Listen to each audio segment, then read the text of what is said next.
Trench warfare is perhaps the most iconic part of World War I. We see soldiers slogging through the MUD, charging out of the trenches to attack the enemy and officers leading from the front. Of course, this isn't really how trench warfare worked. So what was it actually like? What were the trenches? Who lived in them? How did the soldiers defend themselves from their enemies, and what did they do when they weren't fighting? Let's find out. I'm sure almost everyone has heard of trenches before. In fact, there might be some people watching who have seen real-life footage of them. But for those of you who haven't, here's how they were described by Allied troops. The trench was from 2 to 3 men wide at the bottom and 5 to 8 men wide at the top, with a communication trench running down the center. The sides of the trench were sloped so that soldiers could look over the top without being seen. Trenches had machine gun emplacements built into the sides. There would also be dugouts where soldiers could take shelter from artillery fire or seek some privacy. Sandbags were used extensively to reinforce the trench walls, and sometimes even formed small towers that soldiers could fight from. And finally, there were 2 main types of barbed wire, either coiled or fixed. Coiled was more defensive as it was harder to cross, while fixed was used to mark no man's land. Of course, not all trenches were the same. There were usually 3 different levels: the front line, the support line, and the reserve line. The front line was the most dangerous, but also the one closest to the enemy. The support line was farther back and was meant to relieve the pressure on the front line. It could also be used to launch counterattacks. The reserve line was even farther back and was used to bring reinforcements up to the front line quickly. As for how the trenches were made, well, it depended on who was doing the digging. For the Central Powers, much of the work was done by hand. This resulted in a very uneven terrain with deep holes and high mounds of earth. As you can imagine, this made for very poor drainage. For the Entente, on the other hand, they used machinery such as steam shovels to dig their trenches. This created deeper and wider trenches, but they drained more easily. And since the Allies were fighting on the Western Front for the most part, they dug what became known as the Ypres salient. This is the famous zigzag shape that many of the trenches took. It was designed to make crossing the trenches more difficult for invading infantry. Each of these lines of trenches was connected to one another. They were not individual static points. Instead, they were interconnected across hundreds of miles of land. Now, life in the trenches wasn't just boring, as many people seem to believe. In fact, it was quite dangerous. To start, there were the obvious threats: artillery fire, snipers, and the ever-present threat of a bayonet. But there were also hidden dangers. Rats were everywhere and carried disease with them. Men would lose fingers and toes to frostbite and trench foot, and the mud could become so thick that it would engulf a man. Trench fever was also widespread. This was a disease spread by lice that caused high fever, severe headache, and weakness, but probably the greatest threat was gas. During the war, chemical weapons were developed and used. The most common type of gas was chlorine, which was released in canisters. Soldiers would then carry them across no man's land to the enemy trenches. The gas would then float into the trench and choke the soldiers inside, burning their lungs and making them go insane. If soldiers didn't carry a gas mask, they would die within 20 minutes of breathing it in. So how did the soldiers defend themselves from these threats? Well, for the most part, they had 4 main weapons. The first was the machine gun. These were mounted on tripods and set up on the walls of the trench. Their quick rate of fire and large ammunition capacity made them perfect for defending against assaults.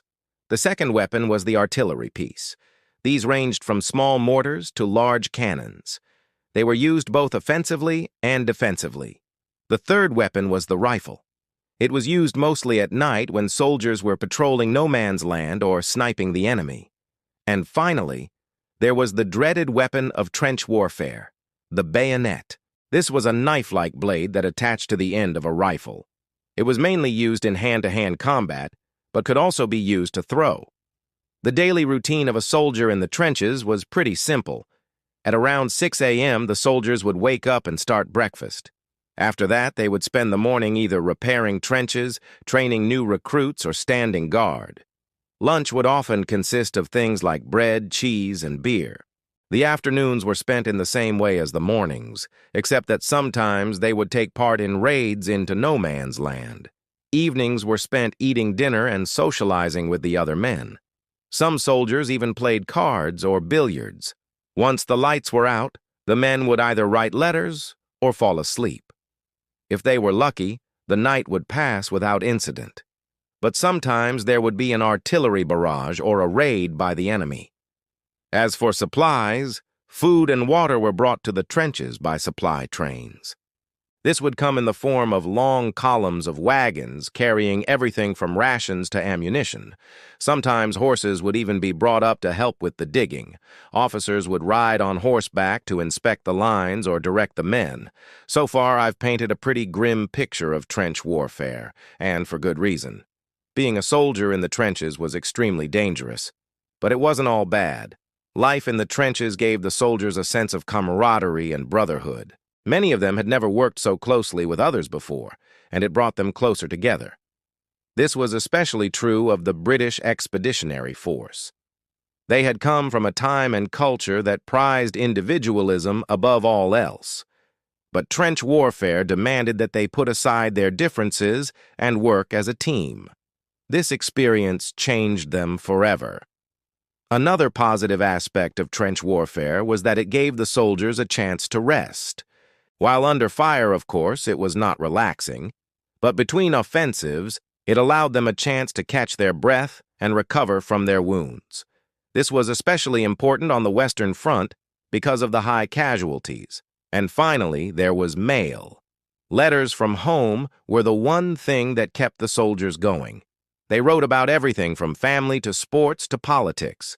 This gave the soldiers a much-needed break from the horrors of war and allowed them to stay connected to the outside world. There are lots of myths surrounding trench warfare. One of the biggest is that it was boring. This couldn't be further from the truth. Life in the trenches was dangerous, exhausting, and often miserable. Another myth is that the soldiers lived in squalor. Sure, there were rats and lice, but the soldiers did their best to keep the trenches clean. Finally, there's the myth that trench warfare was static. In reality, it was dynamic and fluid. Soldiers moved in and out of the trenches constantly. They went on patrols, raids, and attacks. The trenches were simply their base of operations. Overall, trench warfare was a defining feature of World War I. It led to huge casualties and a stalemate on the Western Front, but it also led to some interesting innovations in military technology and tactics. Soldiers developed new ways to defend themselves and new weapons to attack the enemy. They also developed a new way of life in the trenches. This was a way of life that was dangerous, dirty, and often boring. But it was also a way of life that forged strong bonds of camaraderie and brotherhood among the soldiers. Well, that's it for today. I hope you enjoyed this video. If you did, please like and subscribe. If you want to watch more of my videos, click here. If you want to watch a video about something else related to World War I, click here. Thank you so much for watching, and I'll see you next time.